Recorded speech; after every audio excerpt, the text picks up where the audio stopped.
Hello and welcome to another episode of Umwe Sit Downs. I am, of course, your host, Brian Akambonde, and today I am joined by Dr. Martha Gayoye, a teaching fellow at the University of Warwick at the Warwick School of Law. Dr. Gayoye, welcome. Thank you very much, Brian. It's a pleasure to be here. Thank you for joining me today, Doctor. Well, Dr. Gayoye brought some great news to my attention through an article she wrote about, Kenya's first female Chief Justice, Justice Martha Karambu Koome. I hope I pronounced her name right. But I noticed that you both have the same first name, so it must have been an even more special occasion for Dr. Gayoye to receive this news and write about it. And Dr. Gayoye has done been involved in both, creating and I guess really looking at work that academic work that essentially helps to paint a picture as to why Justice Koome's election is significant and a very monumental thing in the context of the Kenyan justice system. And so today we'll be unpacking that with Dr. Gayoye. The first question I have for you, Doctor, is that, in Kenya's history, why has there never been a woman serving as the Chief Justice before? And why is it only happening now? Because, of course, Chief Justice Koome was elected, I think was inaugurated in late May this year, I believe. Yes, so thanks, Brian, for that question. Actually, in Kenya and in other countries that were colonized by the British or the French, the justice system was very much based on the colonial system. So, of course, you have indigenous systems, but when colonialism started, there was quite a lot of disruption of indigenous justice systems. So then, with the justice system that was imposed, the legal system generally, it was along racialized and gendered lines. So there was a separate system for Africans that were called native courts, and then a sort of civil or official justice system, the civil courts, more for other settlers. So in that sense, it was already racialized, but also in even along those lines, it was also gendered. So in the native courts, women did not access justice in the same way that men did. And these native courts were overseen by magistrates, colonial magistrates that were male. And in the substantive issues of justice as well, they were very much geared towards men's rights. So that's the history. And even as colonialism ended, you find that colonial history of the justice system being dominated by men has continued. And so it's very hard to shake it off, even over the years. The other thing also is that there hasn't been a transparent appointment system for judges and magistrates for a long time. So it's until the 2010 Constitution that has really looked into how judges and magistrates are appointed. So before that, it was about who knew who, how well women were connected. And so it's not until the 1970 that the first woman magistrate was appointed. So the colonial history is very hard to shake off. The appointment system of judges and magistrates really matters. It has to be transparent. It has to be based on merit. But of course, there are also very many other complex factors, things to do with education, who goes to law school. Again, for a long time, law schools are dominated by men, by the people who go to law school. And I'm not just talking about university, but the bar exam, who goes to do the bar exam as well. That barristers or bar exam course, for a long time it was men.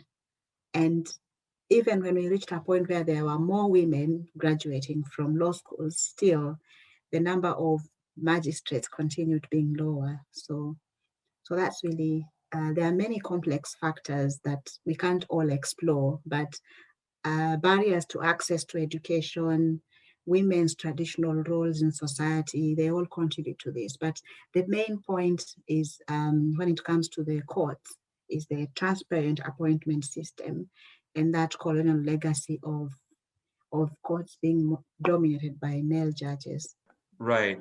And thank you so much for sort of breaking that down for us, doctor, and I guess one of the questions that come to mind when I hear that is another one that I sort of as we're chatting off the record, kind of prepared after I sent you an initial set, but I'd really like to hear your take on whether you think the justice system in Kenya will be now any different with the female chief justice in charge, and if so, in what ways? Because again, I think one of the interesting things that always lurk this discussion of gender equality, especially in the context of leadership, is things like stereotypes against women of I guess being different in how they decide, and essentially, there being a starking difference in terms of leadership competency. But yeah, from your standpoint, doctor, do you think the justice system in Kenya, will be any different with a female chief justice, in charge, and if so, in what ways? Thank you. That's a very heavy question. I'll try to answer it the best way I can. So definitely, and this applies to other areas of leadership as well. Definitely, where you have women in leadership, there's going to be improvement. And so in the courts where you have more women judges and more women magistrates, there's definitely going to be improvement. First of all, for two reasons. One is that is the issue of democracy. Democracy demands that everybody should be represented. So if 52% of the population is not being represented in the courts and in parliament and other areas of leadership, then that's not democracy. So democracy has to be inclusive in terms of gender, in terms of race, in terms of ethnic communities. So in Africa, ethnic communities probably makes much more sense than racial representation. So you have to make sure that as many ethnic communities as possible are represented in the courts. And so that's the first. There has to be representation. There cannot be democracy if you're leaving out certain elements of the society. And now that list of representation is going longer and longer. So initially we used to think of minorities and marginalized communities in terms of ethnicity, but now we are talking about sexual minorities as well. So these are really tough questions that we have to grapple with as a society. But the reality is that democracy demands that everybody is represented. So that's one reason why I think definitely justice will improve. The second reason as well is not just inclusion, but also what happens when people occupy positions of leadership. You expect that they will represent people's interests. So that's why it becomes a bit more complex, because there are different accounts of why women judges are important, and some of them are problematic, and some of them I agree with, some of them I don't. So I have also written a journal article, other than the article I wrote for the conversation about Justice Martha Koome's appointment. I have a much longer research paper in which I discuss why women judges really matter. And so in that paper, I set out the different accounts of why people think women judges matter, within feminist legal research. And one of them is that they think that women judges have female traits or womanly traits that should be brought into perspectives of judging. And so that means that what that would mean then is that men have certain traits that women don't have, and women have certain traits that men don't have. The danger with that then is that we essentialize women, that if you are not soft spoken, if you are a bit brash, if you are I don't know whether we can talk about overconfidence, but we associate such traits with men, right? Like men are more confident, they're more assertive, while women are more gentle, they're more diplomatic, and those kind of traits. So that's really dangerous because it's essentially these traits that have made women not to access leadership at the same level as men. Because if you argue that women are soft-spoken, less confident, shy, diplomatic, gentle, then what you're saying is that when the push comes to the shove, it is the man who's suited for the job. And so I actually think that, and it's not just me, but there has already been feminist legal research that has refuted that we can't talk about women judges being more motherly, for example. They're not there to mother anybody. They're there to do their job. They're there to make sure that justice is accessed by everybody. So that's one way in which people think that women judges matter. Another way is that people have argued that women judges would bring in their unique perspectives based on their experiences. So what is it like to be a woman in society? And so if they're not there in positions of leadership, including justice, then it means that in justice, we are not bringing in their experiences. So that's a second one that again has its own limitations, because it's not just about their experiences. They're there to make sure that democratically everybody accesses justice. So the one that I prefer is, and that I talk about in my paper, is that because justice has been dominated by men for a long time, and it's not just in Africa, in the UK as well, that the origin of the Kenyan legal system, women judges have been lacking for a long time before they joined courts. Also, even in legal education, women haven't been part of legal education for a long time. So what that has meant then is that law has reflected male interest for a long time. It has reflected masculine interest, if you like. And masculine interests, people think about masculine interests in terms of the fact that they favor men. But when you talk about masculine interests, they don't even necessarily favor men over women. So for example, when you talk about the stereotypes you were talking about earlier on, that women should not go to school, they should stay home and look after the children and look after the home, and the man should be the one to go out and look for food and things like that. Those are stereotypes based on how we view women, and they're not true. Women are capable of, as we all know now, women are capable of looking after children and also going out to work. So should the men also be involved in the home? But another stereotype is that men shouldn't be involved in the home. So these gendered stereotypes they're not good for men either. They're very bad for society, They are not good for families. We do not have these gendered stereotypes. Then mean that, for example, children don't enjoy their fathers to the fullest extent, for example. So I'm not sure how exactly that is beneficial to men or to boys, for example, growing up. So anyway, so that's one thing to demystify when I mean by masculine interests.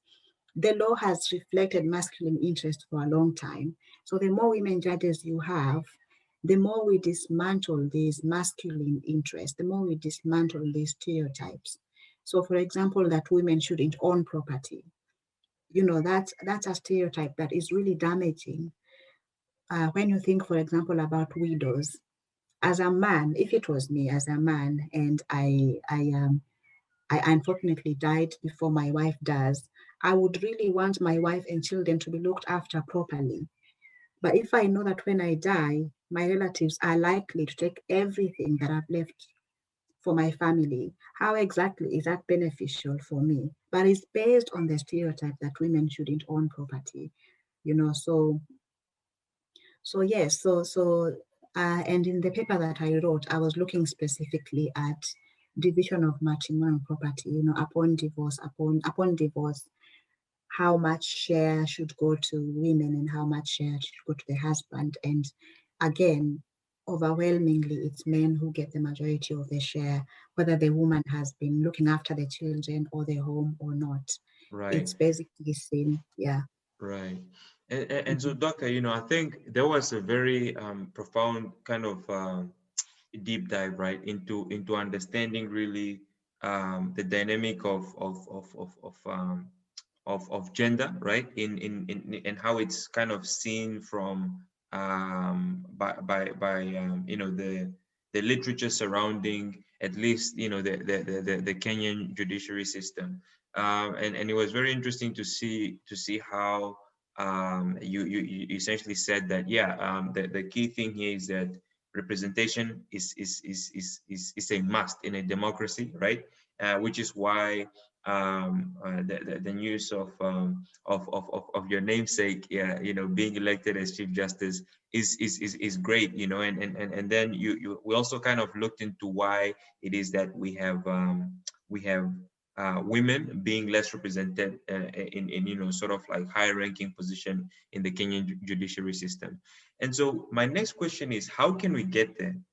How can we get to a point where women there's equal representation and perhaps even more women, right, in the judiciary system of Kenya, and I guess of course, yeah, in Kenya, and so yeah, I'd really like to hear your thoughts on that, and perhaps anything that can be learned from the journey of Chief Justice Martha Koome. Maybe there are hints and sort of fundamental things that need to be replicated by other aspiring women. But yeah, just your overall thoughts on how more women can enter the judiciary system. Thank you. I think there's quite a lot of work that has gone on already. When you think about legal education, as I was saying before, in Kenya, actually, there are more women who are accessing legal education. So the number of women in the Kenya School of Law, for example, they are slightly more. It's slightly more or probably equal. So in that sense, legal education is really important in terms of equal opportunity. So that's not a problem anymore. I talked about transparent appointment system. So in Kenya, again, I think there's quite a lot of work that has been done in relation to the 2010 constitution. So Kenya went through a rigorous constitution review process that that basically made sure that Kenya got a new constitution in 2010. And there have been many issues. There were many issues before that, the judicial system being one of them.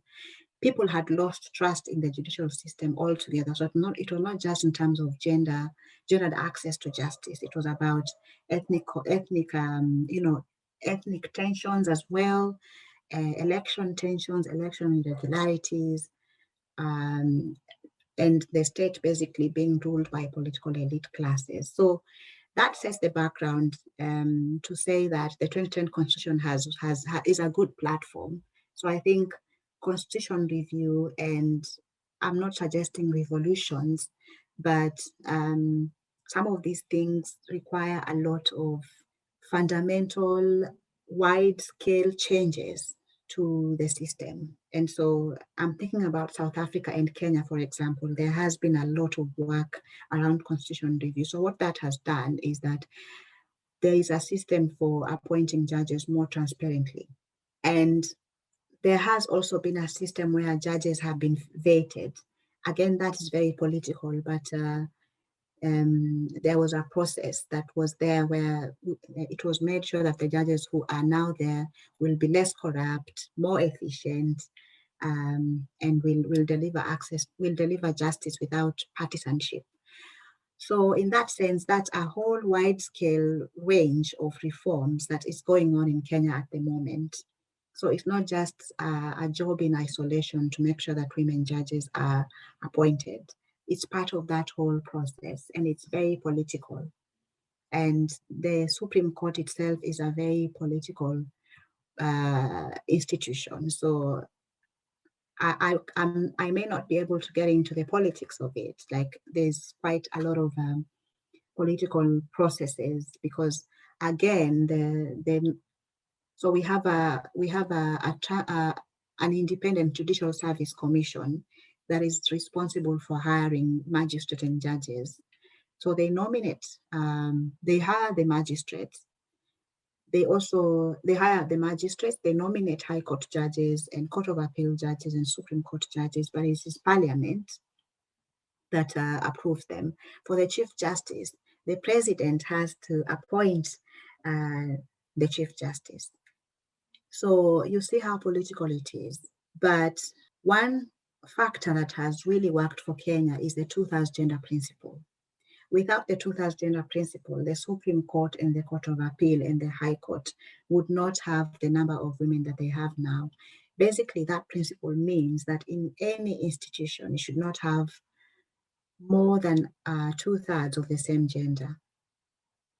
So the Supreme Court has seven judges. So you must make sure that 3 out of the 7 are women. Again, there have been debates about whether 2 out of 7 is actually a third. So since 2011, the Supreme Court has been made of 2 women judges, and so people have argued that that's not enough, while others say that's enough. So that's a mathematical argument. But and then others say, look at the entire judiciary. So look at the magistracy actually has more women than the Court of Appeal and High Court and the Supreme Court. So others argue that look at all 3 courts together and make sure that at least a third of them are women. Others say each and every one of these courts must have at least a third women. So those are debates going on. Personally, I believe each institution should have a third. So that's the long way of answering it. But there are many other factors. Women must assert themselves. So one thing I noted, for example, from Justice Martha Koome's interview that I watched, was that she did not use the narrative of having womanly traits, being motherly or being she didn't use that argument. She actually said, I'm trying to remember the words she used exactly, but basically she said judging is not a gender thing. It's not about whether you're male or female. So I got where she came from. She was saying basically that I'm not applying for this position because I have motherly or womanly traits to offer. So that's one way of looking at it. But actually, women judges matter. They have to be there, but not for the womanly traits that we are looking for. So I think it's very damaging to think about women judges as womanly. And so for me, I think her placing herself in that position where she says, I'm not applying for this because I'm more motherly. I'm applying for this because I deserve this. I deserve this.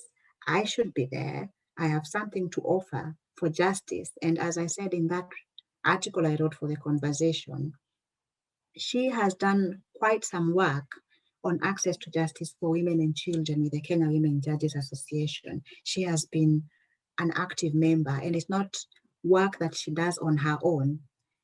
She does that together with other women judges collectively. So it's about the positioning. How do you position yourself? It's because you're not being given these positions as a token.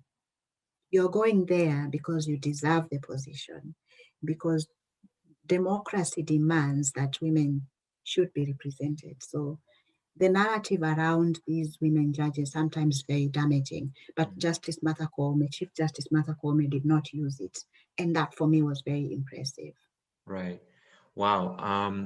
Doctor, I think that was once again, a very insightful and sort of profound, response to that paints a picture as to how we can get there, what the challenges are, and again, what can be learned from the new Chief Justice Martha Koome's journey and perspective on her role.